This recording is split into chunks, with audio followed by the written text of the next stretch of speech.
Welcome into the Moi Ploy Boys Dynasty Podcast, the greatest podcast that you didn't want or ask for. And now introducing your hosts, Jake the Gluten-Free Karras and Peter Cheater Pigoo Hot Sizzle O'Donnell. What is up, my homies, and welcome into the Moi Ploy. It is ya boy, Jake the Gluten-Free Karras. Playoff time, baby. This is my favorite time of the Dynasty football year. Is the time to wheel and deal and make some trades. I've got a Dynasty going on in a different league with Tom. And not to be confused with Rich, who is known as Mad Tom, with Tom and Peter, and I am pushing the chips all in to win this year in that league. Meanwhile, the chips are all out to win in this league, so it is it's fun to be part of a rebuild and also part of a contending team in Dynasty. Very different moves get made, and I like being aggressive in both formats, both the buying and the selling. All right, now my favorite part about Dynasty football is this aspect, is the idea that you can trade players for picks, because for a contending team, you can make your roster better without selling any of the players that you are relying on in the playoffs. Like, let's take a look really quick at the league standings, and that'll give us kind of a picture of the playoffs, and we'll break it down in there and the potential moves that some of these teams can be making and some of the capital that these teams have to wheel and to deal and to steal. All right. So, excuse me. Myself and Rich, rest in peace. Sorry about it, man. You and I are done. We all know Softball Guy. A lot of you are Softball Guy. Let me very quickly take you through Softball Guy. A moment of silence for Softball Guy. All right, I took like 2 melatonins, so I'm fading fast. But I'm going to power through this, and we are going to get her done. All right, Rich and I are done. And third to last place is Peter Cheater Pigoo Hot Sizzle O'Donnell. Then we've got Ray Rat Scott's Tots. Then we've got Jordan Chall, J. Chall, 1988. I wonder when he was born. Brett Fitz 42. I'm curious about the 42. Probably in the year he was born. Then we've got the first of the 7-3 teams, Juan Solo. Juan Solo's had a very good season so far. Generic team name Jim Mertz, my man. Tigers Broken Wood, Eddie Disler, and Tom the Dark Lord Sorrell, a name that anagrams to Lord Voldemort. Thomas DVDA Sorrell. All right, so we have got quite an interesting playoff breakdown in that there are 4 teams at 5-5. So we're going to go through those, and then we're going to go through the top couple teams super quick. So Hot Sizzle. He's got a solid team, but mostly being let down by bad quarterback play out of both Matthew Stafford and Russell Wilson. Honestly, did not see that coming. I don't think any of us did.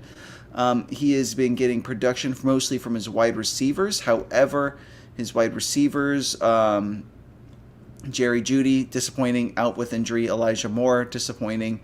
Jalen Waddle's been great. Jalen Tolbert, bad. Cooper Kupp, out with injury. It's going to be very difficult for Peter to make a playoff appearance without selling some assets to get there. He's starting guys like Kendall Hinton, Foster Moreau, DeAndre Carter. Isaiah Likely's getting flexed this week, it looks like. I don't mind the Isaiah flex, but maybe put him in the tight end spot and find something better than Foster Moreau for your other flex. I don't know. Looking at your roster, maybe that's not possible. But you see what I'm saying. The problem with his team right there. I honestly don't expect Peter to be selling any of his picks, because I think Peter knows he does not have a championship caliber roster here. So why not roll the dice with those picks and shoot for the stars? Scott's Tots, he has got a very interesting lineup with Patrick Mahomes, DeAndre Swift, Tyler Algier, CeeDee Lamb, Gabe Davis, Jarvis Landry, TJ Hawkinson, and some other stars on the bench and scrubs that he's currently got in the flex positions. Kenny Pickett, Pat Freiermuth, amongst those starters there. He's got Geno Smith, a very huge, I lost big on that trade. I thought I was going to be doing okay getting Jordan Love and trading away Geno Smith. Well, I was fucking wrong. James Cook has had a pretty bad season. Kenneth Walker's been incredible. Probably would be the 101 in rookie drafts right now as it stands.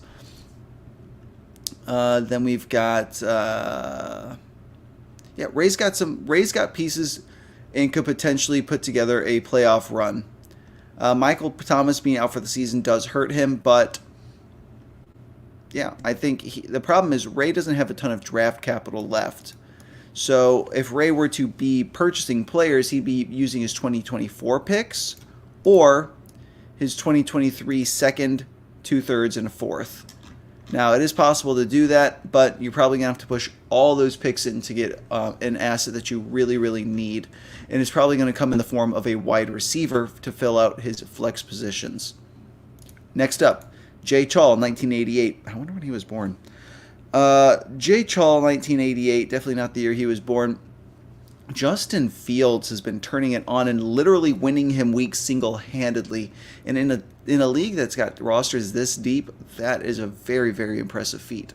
Devin Singletary could come on strong down the stretch. It'll be interesting to see if he plays this weekend. Antonio Gibson's been decent the last 4 weeks, which I'd say he's been good the last 4 weeks, which is surprising considering, I think everyone had written his obituary. Excuse me, the melatonins are kicking in. T. Higgins, Justin Jefferson, Michael Pittman. Wouldn't you love to have those three on your team? Kadarius Toney, again, super lucky with that trade. Cortland Sutton, a usable asset for sure. Paris Campbell, Matt Ryan's back there in quarterback now, so Paris Campbell is definitely startable. Khalil Herbert going down to IR really sucks, but you weren't really relying on him. Romeo Doubs being injured kind of stinks. Rashad Bateman being injured really stinks. I think Zach Ertz going down. Javonte Williams, Trey Lance. I think Jordan has put together a championship caliber team. That being said, I don't think it's going to be this year. I think the injury bug has bitten him way too hard. I don't expect Jordan to push his chips in. He doesn't have any 2023 picks left, just 2024. So I think, again, this is Hot Sizzle and Jordan definitely out. Ray potentially in if he can make a push. He is a little bit behind on tiebreakers, so he might be holding off to see if he wins, sneaks 1 or 2 wins out in the next week or two before he begins to push those chips, the remaining chips that he has in. Brett Fitzgerald. Brett's got a pretty good team top to bottom. Dalvin Cook, Kyler Murray, Devontae Adams, George Kittle, Christian McCaffrey. Where things start to get a little shaky is the rest of his wide receiver room. Van Jefferson, Curtis Samuel being started this week. Gus Edwards in the other running back role. DPJ. Daniel Jones. He's one of his starters. Tom Brady's been kind of disappointing, which has been a big part of it. Elijah Mitchell losing his job to Christian McCaffrey hurts because he did have 2 starting running backs. Now he's just got the 1. But Jeff Wilson has been way more than usable. He's been fantastic. Chase Edmonds' career seems to have just absolutely fallen off, along with Clyde Edwards-Helaire. 2 big blows to that roster for sure. Marquise Brown injured. That sucks. Juju Smith-Schuster injured. He's got receivers on the depth chart for sure. He's got good players. J.K. Dobbins might come back at some point this. He might come back. It says it said 4 weeks, and that was 2 weeks ago. So in 2 weeks, J.K. could come back and help Brett with a late playoff push. I definitely expect Brett to be pushing his chips in. Now, what that looks like for Brett, I think that's going to look like, because he doesn't have any picks left besides 2025, and those aren't going to be valued by most managers very highly. I I would expect Brett to be pushing his chips in the form of if Marquise Brown doesn't come back or is injured for the rest of the season or just has a nagging injury, I expect players that are injured to be the ones that he is selling for players that are not injured, and he'll have to be trading those to the teams that missed the playoffs. Next up, Juan Solo, 23. All right, 23. I wonder if that's his. Got to be MJ, right? It's not LeBron. Come on, it's got to be MJ. Josh Allen, Joe Mixon, David Montgomery. I remember Juan's got a stacked running back room with, yeah, that's right. He's got Monty, Mixon, Kamara, Elliott, all those old as fuck running backs. Damian Harris. He's got Darrell Henderson, Miles Davis. Nope, not Miles Davis. If Pino Panthers cool, consider me Miles Davis. Mike Davis, not nearly as cool as Miles Davis. And, yeah, his wide receiver room is not bad either. He's got no super big studs, but Terry McLaurin's been doing great. DJ Moore has been, been real bad. Jacoby Myers has been, honestly, pretty damn good this season. Oh my gosh, fading fast. Amari Cooper.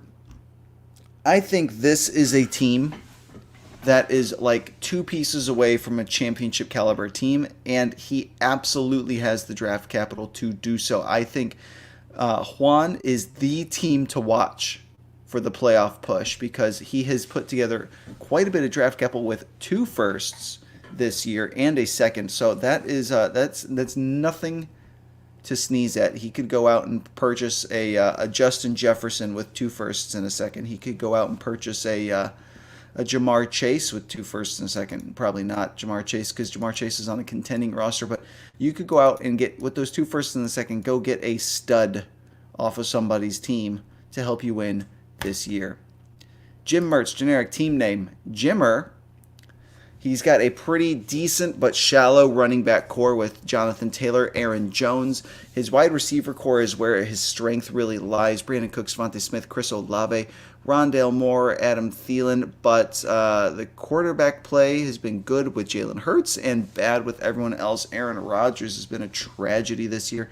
Honestly, you might consider trading him for like a 3rd-round pick to anyone that'll have him.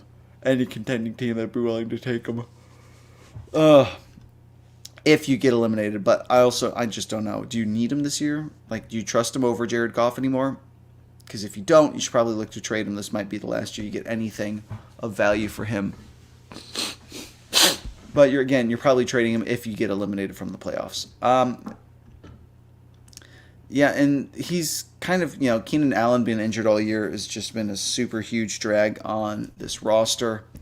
And kind of put him in a spot where Jim has been kind of hurting a little bit at wide receiver depth. James Robinson is currently his flex, and I would much rather be starting Keenan Allen over James Robinson and the Jets. Jamie and the Jets. I'm so tired. Next up, and Jim. Jim's got draft capital, just his own picks. He's never made a trade in this league. Jim would be a team that I would expect to potentially push chips in, as he's got a bit of a mixed roster with both young guys and old guys. Brandon Cooks, Aaron Jones, Travis Kelce being the old guys, and young guys like Aaron Thielen as well. Young guys like Hurts, Olave, Smith, yada yada. Iceman. So do I think Jim should go all in? Yes. Do I think Jim will go all in? I don't think so. I don't know. He's been pretty passive so far. Eddie Disler's next. Sorry, Iceman. Eddie Disler. Eddie, I love you. Eddie! What up, Eddie? All right. Eddie's got a very interesting team full of mostly old farts here. He's got a couple of young studs, but Eddie is, again, basically same position as Brett, where the way he's going to be selling off his usable assets to win now is going to be selling guys that are injured. So if Leonard Fournette's going to miss the rest of the season or something like that, you're probably going to be looking to sell him to somebody that did not make the playoffs but is hoping to pull off a 1-year rebuild. So injured guys that you currently have that have some value to them: OBJ, people like Kenny Galladay's literally nothing. If Mark Andrews can't get healthy and ends up getting shut down or something like that, yeah. But currently you don't really have a ton of injuries, which is a good thing. But it might not open a ton of opportunities for you to sell and upgrade your lineup, as your lineup is pretty optimal anyway. The Iceman, Tom Sorrell, the Dark Lord himself. Uh-oh, my computer has frozen. That's suboptimal. Oh well. Tom Sorrell. It's not my computer, it's just my streaming platform that I'm using. It's garbage. Tom is also in a pretty good spot, in my opinion, in that he has accumulated quite a bit of high-value 2023 draft capital. He's got 3 seconds, 1 first, and a roster that has planted him firmly in first place, almost 200 points ahead of the next highest scoring team. He has almost doubled up my score on the year. Very impressive. Leading his team, he's got a Windfall and Devonta Foreman, who's been absolutely redonkulous. Saquon Barkley closing in on, I think he's like running back, 4 this year? Yeah, 4. Amon-Ra St. Brown's been great. Tyler Boyd's been good with Jamar Chase being out. Lazard King has been fine. Joshua Palmer has been great. Austin Eckler, Josh Jacobs. Guys who are having great seasons all over this team. And he's got draft capital to improve it. And he's got plenty of injured players to sell. Again, I think Iceman is going to be a big, big buyer. And he will be selling players like a Darren Waller, who just got on the IR. Rashad Penny, whose season is done. Guys like Jamar Chase is currently coming back at some point, but if, again, he suffers a setback and goes out for the rest of the regular season, because since he's playoff bound, they may shut him down. They may want to make sure that he's right for the playoffs. These definitely possible. Corey Davis, another asset that does have value. He's 27. He's not an old man. He's been putting up fantasy points, especially through the first month. He's missed the last couple. Been out a while with an injury, but really starting to slur my words here. I'm so tired. I can't wait to go to bed. Yeah, he's got a lot of injuries that he can capitalize and flip for those players for assets, and he's also got draft capital. So, in summary, I think the 2 teams that you guys really need to watch out for making deals, and if you are on the bottom, on the outside looking in, myself included, hit me up. You want to be trading with Team Juan Solo, Team Iceman. I think those are going to be the 2 biggest buyers this season. That's really what I came to say. I love the Dynasty League playoffs because the craziest shit starts happening. And because there's real money involved, in this league there's $400 to the winner. The second place gets their money back. And then everyone else pays the league fee, which basically goes straight to the winner, of league fee of $50, which is how we get the $400. Because you're not going to pay your own purse. Your own payment of $50 would come back to you and make it $450. Anyways, if you couldn't figure that out on your own, don't bother me.